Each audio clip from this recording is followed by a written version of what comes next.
जवाब तामीर के लिए लकड़ी तुर्की से, बर्तन बुखारा से, ईंटें कश्मीर से और शीशे बेल्जियम से, घड़ी रशिया से, कालीन ईरान से। तो वजूद में आता है एक शाहकार जिसका नाम है सेठी हवेली। सदियों की कहानियाँ खामोशी में जिंदा है, बेजान दीवारें भी तारीख का हिस्सा है। 1700 में पंजाब से एक फैमिली कारोबार के लिए पेशावर आई। इनका तिजारती नेटवर्क अफगानिस्तान, ईरान, चाइना और सेंट्रल एशिया तक फैला हुआ था। ईमानदारी, कामयाबी और सोशल वर्क की वजह से इन्हें सेठ कहा जाने लगा और यूं बनी सेठी फैमिली। इनकी तरक्की की सबसे बड़ी निशानियां ऐसी 12 हवेलियां थी जिनमें से कुछ को तैयार होने में 4 दिहाइयां लगी, लेकिन हर अरूज को जवाल है। इनका जवाल तब आया जब 19वीं सदी के आखिर में रशिया ने सेंट्रल एशिया पर कब्जा कर लिया और इनके तिजारती रास्ते बंद हो गए।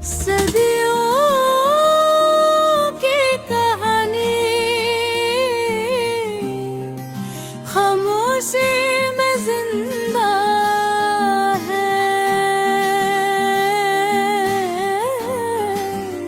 इन दीवारों ने दौलत देखी, आज ये खामोशी देख रहे हैं। ये हवेली हमें इंस्पिरेशन के साथ साथ ये सबक भी देती है कि इंसान जितना बड़ा शाहकार बनाए उसे इस दुनिया में ही छोड़ के जाता है।